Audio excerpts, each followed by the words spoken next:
This is Jennifer. Thanks for joining us here at 3 The Smart Way. We hope you enjoy your time with us today, and if you do, please don't forget to like and subscribe.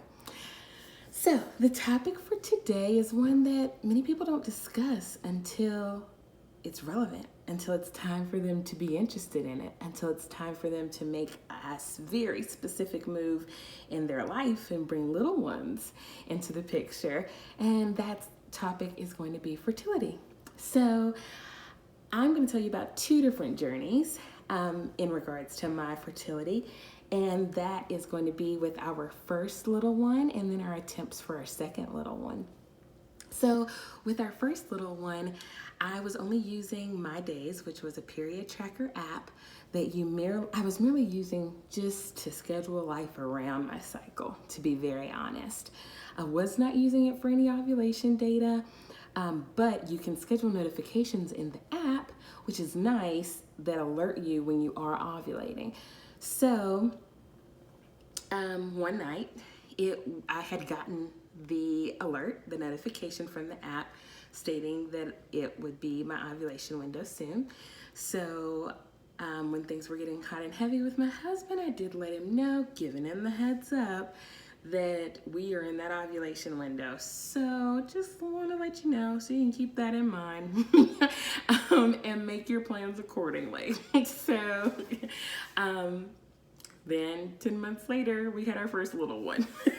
So that was our very abbreviated journey for baby number one. So now, that was 4 years ago, or I guess technically 5, and we are now planning for baby number 2. So we've employed a couple of different additional things, tools that you can use that we think have really been amazing, and of course we'll keep you updated on them. One of them is this Clear Blue Easy Ovulation Kit.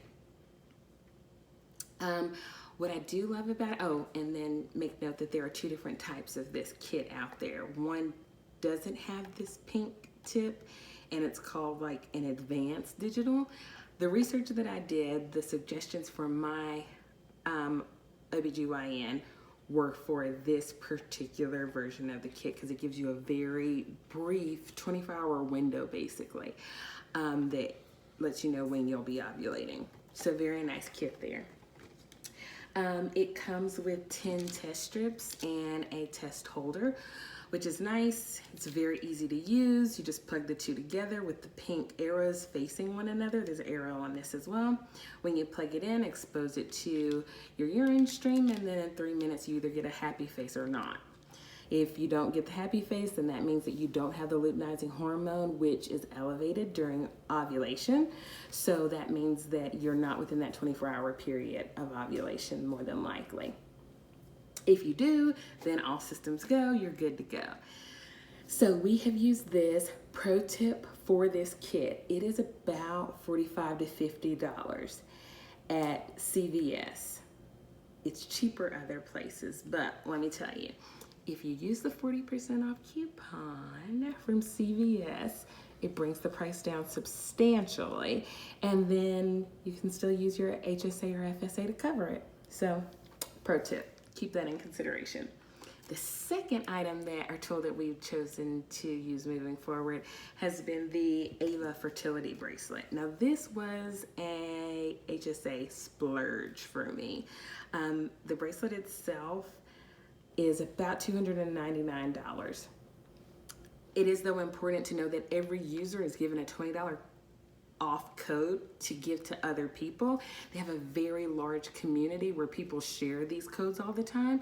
And also, you can even get them used. I've seen them used on a couple of different sites. So there are definitely options to get it at a lower price point because once you're pregnant, you might not really want to use it, although they do encourage you to continue to use it because you can keep up with your pregnancy symptoms throughout your pregnancy as well with the bracelet. So it's not necessarily obsolete after you conceive. So definitely look for those codes, join the communities, and stock up money in your HSA so that you can have a splurge with it like I did. I'm kind of a sciencey, geeky person, so I really liked the science behind this. They have picked up on 5 physiological symptoms that change during your ovulation or throughout your cycle, specifically targeting your ovulation time. So those 5 symptoms are skin temperature. Your skin temperature rises a 1/2 degree after ovulation. So this bracelet has a little sensor in the back of it that's actually going to pick up on that information. Secondly, your resting pulse rate. This rises 2.1 beats per minute at the beginning of your fertile window.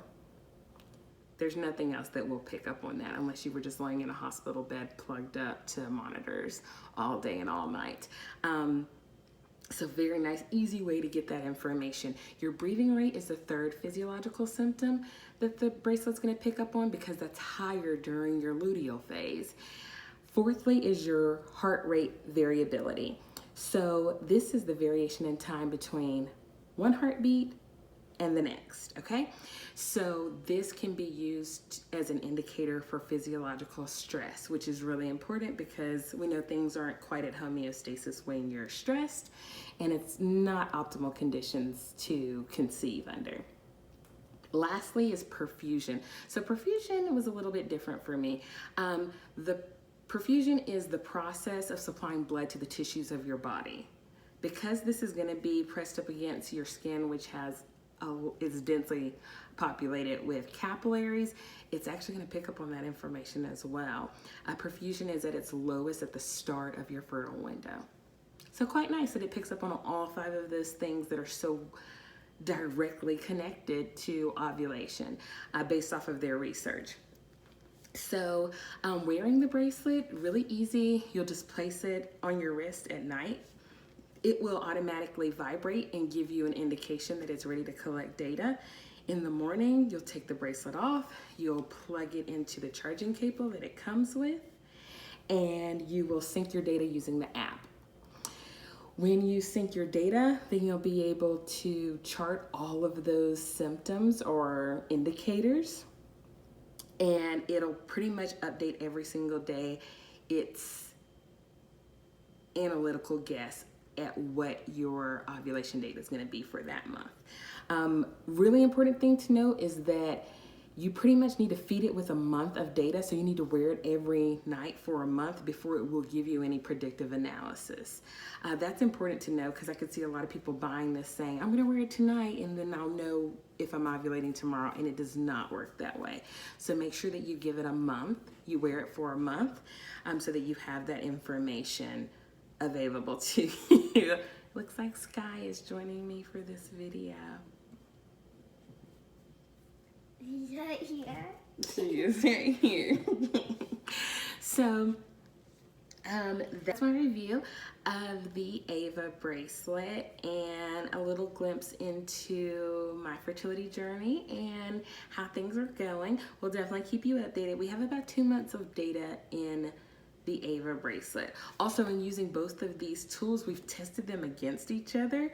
The first month they did not agree, and the second month they were spot on as far as the prediction. So that's good. That's really good that the physiological symptoms are actually weighing in with the raw data from an ovulation test kit. So thanks again for joining us. Melba and Kelly will also give their take on fertility. We all have gone at this in very different ways. So definitely watch their video, comment below, give us the skinny on what worked for you, what didn't. If you want to know more information about any of these things, we will link to them below so you'll have that information. All right, thanks for joining Through the Smart Way. See you next week.